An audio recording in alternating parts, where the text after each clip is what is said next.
नमस्कार सभी किसान भाई और बहनों को नमस्कार। नमस्कार डॉक्टर नीता खंडेकर जी। नमस्कार गर्गी मत जी और सभी किसान भाइयों और बहनों को मेरा भी नमस्कार। मैडम जी, आपका इस प्रोग्राम में स्वागत है। आज हम गुलाब की खेती के बारे में जानकारी दे देंगे हमारे किसान भाइयों को। जी गुलाब एक प्रचलित फूल है। जी जब आप मार्केट में जाएंगे तो तरह तरह के गुलाब के फूल आपको मिलेंगे। जी व्यावहारिक दृष्टि से जी गुलाब के कौन से उपयोग होती है? गुलाब के फूलों का सभी हमारे किसान भाई भी ये काफ़ी जानते होंगे कि काफ़ी महत्व है। इन्हें हम खुले फूलों की तरह भी ये बिकते हैं, जिसके माला बनाए जाते हैं, उसको सजाया भी जाता है, पूजा के लिए भी इस्तेमाल करे जाते हैं। ये जो कटे हुए फूल होते हैं जिनकी अच्छे डंडी होती है, इनको हम सजावट के लिए जो है वो गुलदस्ता बनाते हैं, उसके लिए इस्तेमाल करते हैं और बुकेज कहलाते हैं। जैसे हम किसी फंक्शन में जाते हैं, किसी उसमें दिए जाते हैं इनको। और ये काफ़ी जो हमारे कटे हुए जो फूल है, इसका जो है अंतर्राष्ट्रीय बाजार भी बहुत अच्छा है भारत के अतिरिक्त। इसके अतिरिक्त जो खास बात गुलाब की ये है कि इसमें काफ़ी पौष्टिक तत्व होते हैं, या इसको तो हम कहते हैं न्यूट्रासिटिकल वैल्यू, कि न्यूट्रिशनल भी इसमें जो है, जो पोषण भी है वो भी इसमें बहुत महत्व है। जैसे इसका गुलाब जल बनाया जाता है, गुलकंद बनाया जाता है, जिसके काफ़ी आपके स्वास्थ्य के लिए जो है बहुत लाभदायक होता है। इसके पंखड़ी निकालने के बाद में जो गुलाब का जो पूरा जो मोटा सा एक बचता है डंठल टाइप, उसको हम वैसे हिप बोलते हैं। अधिक मात्रा में इसमें विटामिन सी होती है, तो इसका सूप में, चाय में, जैम में, जेली में भी इस्तेमाल होता है। और गुलाब के फूलों को चाय के लिए भी इस्तेमाल करते हैं, मूल्यवर्धन जो कहते हैं वो किया जाता है। और रोज टी फिर वो कहलाती है इसका चाय में इस्तेमाल करके। जो और आजकल तो आपने देखा होगा कि इस तरह की चाय का, तुलसी की चाय और हर्बल चाय, ऑर्गेनिक चाय का बड़ा ही प्रचलन है, तो इसमें भी इसका इस्तेमाल करा जाता है। आपको पता है कि गुलाब एक खुशबूदार फूल होता है, और इसमें से एक हम या तेल तो निकालते हैं, एक और कंक्रीट कहलाता है वो, उसकी खुशबू से ही संबंधित चीज़ होती है। तो इसका भी जो आपके हमारे जो सौंदर्य के पदार्थ बनाते हैं लेडीज़ के, जो है जैसे मान लीजिए आपके कोई क्रीम हो गई, और शैम्पू भी हैं, और साबुन भी है, और परफ्यूम जो होता है, सुगंध जो है, इत्र जो बोलते हैं, इत्र के जो व्यवसाय में भी इसका इस्तेमाल होता है। क्योंकि ये इतना सुंदर है देखने में, तो ये आपको पता है कि बागीचों में इनका बहुत इस्तेमाल करा जाता है। और इसके जो पौध तैयार करने के लिए भी इसका विशेष तरीका होता है, क्योंकि तो कुछ लोग इसको एक व्यवसाय के रूप में इसके पौध तैयार करने का भी एक पूरा नर्सरी लगा सकते हैं। मैडम जी, गुलाब को उगाने के लिए किन चीज़ों की आवश्यकता होती है? गुलाब जैसे हमने अभी पहले भी बताया कि 2 प्रकार के होते हैं। एक तो खुले फूलों के लिए जो हम इस्तेमाल करते हैं, तोड़ के जो फूल इस्तेमाल करते हैं, और एक लूज फ्लावर बोलते हैं उसको। और दूसरा होता है कि डंठल के साथ। तो जो आपके खुले वाले होते हैं उसको तो आप खेत में आमतौर से जैसे उगाते हैं वैसे उगाया जा सकता है। और कट फ्लावर्स को जो है पॉली हाउस में उगाया जाता है। और ये ध्यान रखना चाहिए कि गुलाब के उत्पादन के लिए ठंडी जलवायु की जरूरत होती है, ज़्यादा ज़रूरत होती है। अच्छा उगता है, तभी आपने देखा सर्दी में ज़्यादा अच्छा उगता है। तो इसे अच्छी धूप भी चाहिए, एक अच्छी जमीन जिसमें पानी जमा ना हो, रिस जाए। जो पानी इसमें दिया जाता है वो उसकी गुणवत्ता भी अच्छी होनी चाहिए। तो इस तरह से पीएच भी जो है आप देखें तो 6 से 7 का पीएच इसके लिए अच्छा होता है। अभी आपने गुलाब के प्रकार के बारे में बताएं जी, थोड़ा आप इसके किस्मों के बारे में कुछ जानकारी दे देंगे? गुलाब के जो है, अगर आप खुले फूलों के लिए खेती कर रहे हैं तो जगह के अनुसार, वैसे ये तो जगह पे भी निर्भर करता है कि कौन सी जगह में आप कर रहे हैं, तो फ्लोरिबंडा या हाइब्रिड टी गुलाब जो है ये उगाया जा सकता है। तो फ्लोरिबंडा का जो आकार है ये छोटा होता है, और इसका उत्पादन लेकिन अधिक होता है, क्योंकि छोटा है तो इसका उत्पादन अधिक होता है। इन्हें किलो के हिसाब से बेचा जा सकता है। और एक अच्छे विकसित पेड़ में लगभग 1 किलो फूल प्रति सप्ताह आपको प्राप्त हो सकते हैं। और दूसरी जो है चेरिश्मा है, रूबी रेड है, ये कुछ प्रकार के गुलाब हैं। इन्हें आपके किस प्रकार के आपको फूल चाहिए उसके हिसाब से आप इन्हें भी उगा सकते हैं। इसके अतिरिक्त सोफिया लॉरेन, मुल्ला, हाइब्रिड, हैप्पीनेस, ग्लैडिएटर भी कुछ और वैरायटीज़ हैं इसकी। और IHR ने एक वैरायटी है जिसका नाम है अर्का परिमला। अर्का परिमला जी, अर्का परिमला है। इसमें खुशबू भी है और इसका जो मध्य आकार का इसका फूल होता है लाल रंग का होता है और इसे खुले में आप लूज फ्लावर के लिए इसको उगाए जाते हैं। और लेकिन इसमें एक और ख़ास बात है कि इसकी जो डंठल है या जो डंडी है तो वो छोटी होती है। थोड़ा बहुत अरेंजमेंट, फ्लावर अरेंजमेंट के लिए भी इसको, गुलदस्ते वगैरह के लिए तो नहीं पर छोटे अरेंजमेंट्स के लिए भी इसको इस्तेमाल करा जा सकता है। और इसकी लगभग 180 से 240 फूल आपको प्रति वर्ष, प्रति पौधा आपको इससे प्राप्त हो सकती है। और क्योंकि खुशबू भी है इसमें, तो जो मैंने आपको बोला था कि कंक्रीट या ऑयल या इसका गुलाब जल के लिए, गुलकंद के लिए भी इसको इस्तेमाल कर सकते हैं अर्का परिमला का। ये जो पॉलियोस आप बोल रहे थे जी, इसमें उगाने के लिए कौन से किस्में? कट फ्लावर्स के लिए, जो क्या हम बार बार बोल रहे हैं कि लंबी डंडी वाले होते हैं, इनके लिए ज़्यादातर जो किस्में हैं ये विदेश से आयात ही की जाती हैं। जैसे फर्स्ट रेड है, ग्रैंड गाला, ताजमहल, एवलांच, ये कुछ इसकी किस्में हैं। और इनमें लगभग 120 से लेके 250 फूल प्रति स्क्वायर मीटर प्रति वर्ष आपको प्राप्त हो सकते हैं। क्योंकि ये पॉली हाउस में करते हैं तो ये एकड़ के हिसाब से नहीं हम इसको बताते हैं।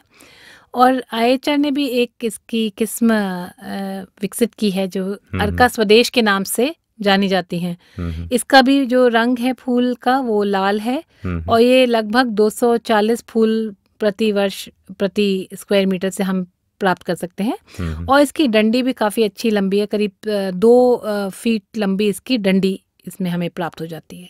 मैडम जी, गुलाब के पौधों को कैसे उगाया जा सकता है? गुलाब के पौधों को ज़्यादातर से बडिंग से ही इसका पौध बनाई जाती है। और इसका जो रूट स्टॉक है वो ज़्यादातर से रोज़ा मल्टीफ्लोरा हम इस्तेमाल करते हैं। और उत्तरी भारत में वैसे तो रोज़ा इंडिका एक है वैरायटी जिसका हम इस्तेमाल करते हैं। इसके लिए भी हम किसान भाइयों को बताएं कि IHR में एक बिना कांटे वाली निष्कंठ, अर्का निष्कंठ, अच्छा उसका नाम भी ऐसा है, नाम ही उसका अर्का निष्कंठ है ना, क्योंकि इसमें कांटे नहीं हैं। इसको विकसित किया है और इसको आप अलग अलग जो आपको कोई भी किस्में बनानी है बडिंग करने के, तो इसका इस्तेमाल कर सकते हैं।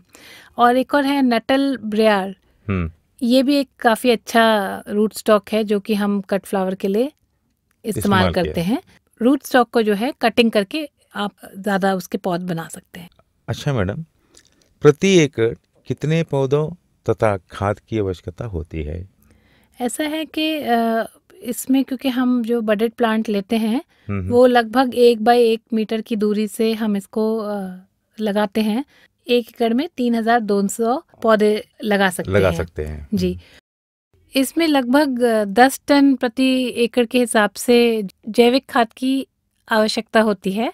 और यूरिया इसमें लगभग आप 350 kg प्रति एकड़, फॉस्फोरस 350 kg, फॉस्फोरस 500 kg और muriate of potash 135 kilo 135 kg इसमें आप इस्तेमाल कर सकते हैं। ये छोड़ के गुलाब के खेती में पौधों का बोआई कैसे की जा सकती है? इसमें जैसे किसी भी हम और फसल में करते हैं तो बड़े अच्छे तरीके से आपको पूरे बेड जो है वो तैयार करना चाहिए।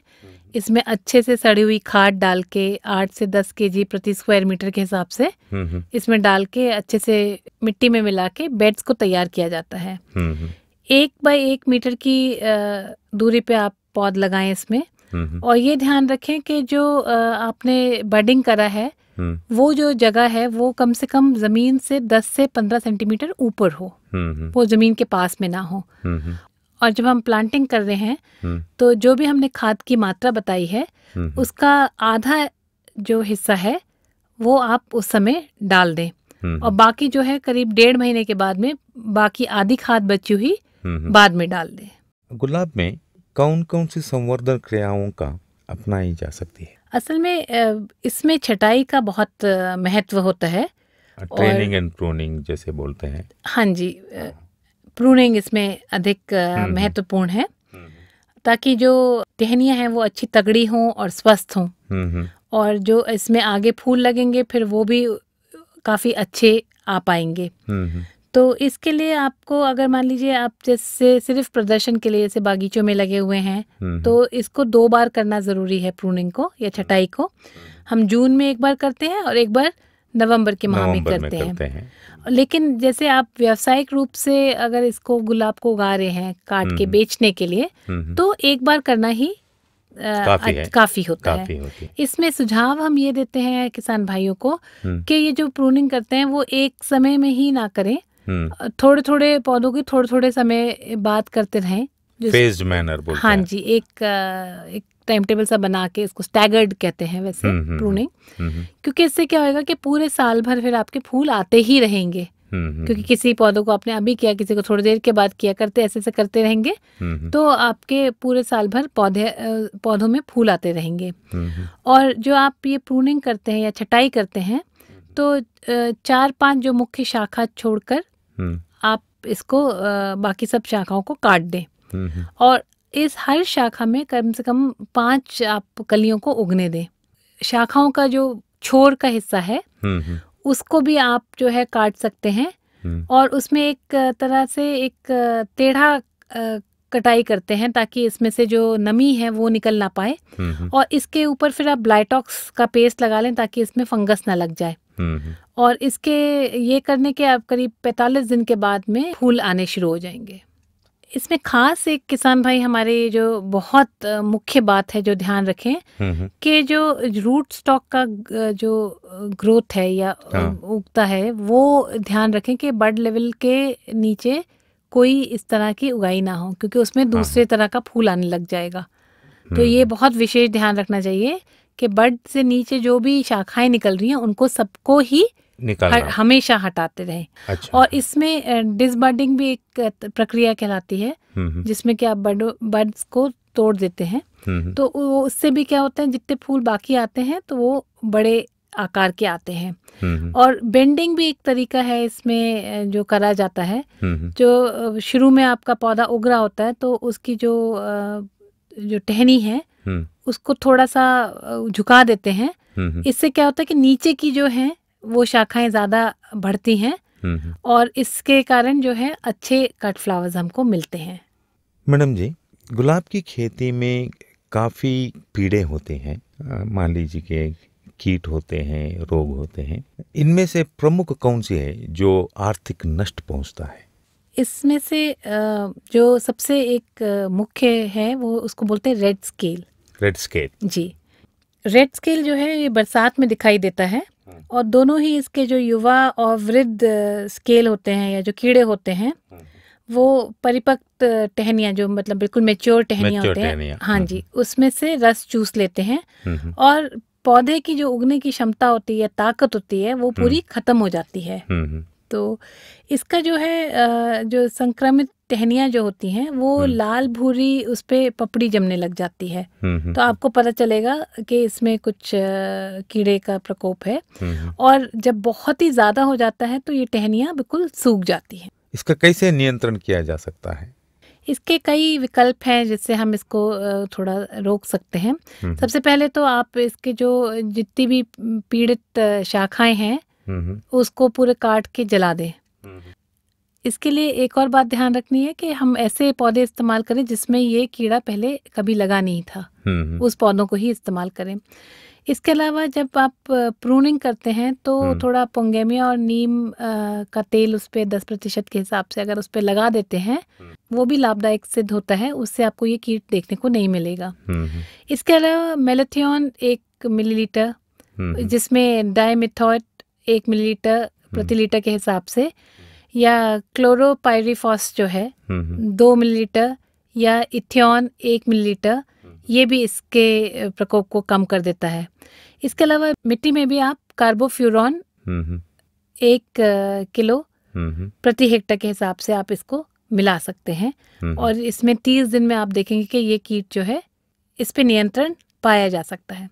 इसके अलावा ट्रिप्स एक और चीज़ है। ट्रिप्स जो है वो ज़्यादातर जो है नए उग रहे हैं पौधे जो नए उसमें पत्तियां आ रही हैं प्रूनिंग के बाद में, जैसे एकदम से, हाँ। उनमें ज्यादा ये देखा जाता है, नया फ्लश कहलाता है।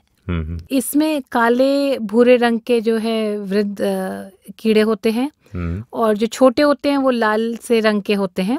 ये भी जो है पूरा रस चूस लेते हैं कोमल पत्तियों से, कलियों से, फूलों से। और इसमें एक क्रीम कलर का भी जो है हल्का सफ़ेद से पीलापन पे जो कहते हैं, उस रंग का भी एक कीड़ा होता है ट्रिप्स का। ये भी काफ़ी पॉली हाउसेस में काफ़ी नुकसान पहुंचाता है। इसमें पत्तियां मुड़ने लग जाती हैं और इसमें भूरे धब्बे से पड़ जाते हैं, निशान पड़ते हैं, धब्बे नहीं निशान होते हैं। पड़ जाते हैं। इसकी जो कलियां हैं वो भी अलग, बिल्कुल आपको लगेगी वो ठीक से विकसित नहीं हो रही हैं। उसमें जो है डिफॉर्मिटी जो है ना, टेढ़ी मेढ़ी सी हो जाएंगी, और कुछ ऐसे जले जले से किनारा आपको उसमें नजर आएगा। ये इसके जो है प्रमुख लक्षण है जानने के कि इसमें ट्रिप्स का प्रकोप हुआ है। इससे आपको इसका जो प्रबंधन जो है, एक तो यही है कि आप काट के और ये सारे जितने भी हिस्से पे प्रकोप है उसको जला दें, काट के जला दें। और फिर इसमें नीम और पोंगेमिया जो है उसका 10 मिलीलीटर प्रति लीटर के हिसाब से इसका छिड़काव कर सकते हैं। इसके अतिरिक्त आप डाइमिथॉट 2 मिलीलीटर, ऑक्सीडिमेटॉन मिथाइल जो है 2 मिलीलीटर प्रति लीटर के हिसाब से 15 दिन के अंतराल पे इसका भी आप छिड़काव कर सकते हैं। मिट्टी को अगर आप क्लोरोपाइरिफॉस 4 मिलीलीटर के हिसाब से अगर ड्रेंचिंग करें इसकी, तो जो उसका जो पूरा प्यूपा है या जो छोटा कीड़ा है वो ही अंडे जो हैं वो ही कम हो जाएंगे। इमिडाक्लोप्रिड 0.4 मिलीलीटर या कैपिटल हाइड्रोक्लोराइड करीब 1.5 ग्राम या फिप्रोनिल 1 मिलीलीटर प्रति लीटर के हिसाब से अगर आप इसको स्प्रे करेंगे तो इससे भी काफ़ी इसका बचाव हो सकता है ट्रिप्स के प्रकोप का। इसके अतिरिक्त और कौन सा इकोनॉमिकली इम्पोर्टेंट पेस्ट बोलते हैं हम, ऐसे कीड़ा? हाँ जी, जो व्यावसायिक रूप से नुकसान पहुंचाए, वो एक और है आपका 2 स्पॉटेड स्पाइडर माइट कहलाता है। ये जो है ज़्यादातर ये बस्ती बसा देता है, और इसमें क्या होता है कि जो बड़ी परिपक्व पत्तियां हैं उसके निचले हिस्से पे आपको सफ़ेद रेशम जैसे जाल नजर आते हैं। ये जो कीड़ा है वो जाके वहाँ अपना घर बना देता है, बस्ती घर बना देता है वहाँ पर। और इसमें बहुत, जब इसका पर्याक्रमण ज़्यादा हो, इसकी जनसंख्या बहुत बढ़ जाती है, तो पूरा जो पेड़ है फूलों और पत्तों पर सब पे ही ये दिखाई देने लग जाता है। और ये जब बहुत गर्म और सूखा मौसम होता है तो इसमें ये काफ़ी अच्छे से इसकी वृद्धि होती है, ये बहुत अच्छे से पनपता है। ये क्रीम कलर का हल्के पीले रंग का जो मैंने बताया छोटा कीड़ा होता है, और लाल रंग का बड़ा होता है जिसके पीछे 2 काले धब्बे होते हैं। और ये पूरा रस चूस लेते हैं पत्तों से, जिससे पत्तों का रंग बदल जाता है, उनमें पीलापन आ जाता है और सूख भी जाते हैं। और ये ज़्यादातर जो है जो कलियां हैं उसमें भी यही सब देखा जाता है कि उसका रंग बदल जाता है और उनमें बढ़ोतरी बंद हो जाती है और फिर मर जाता है।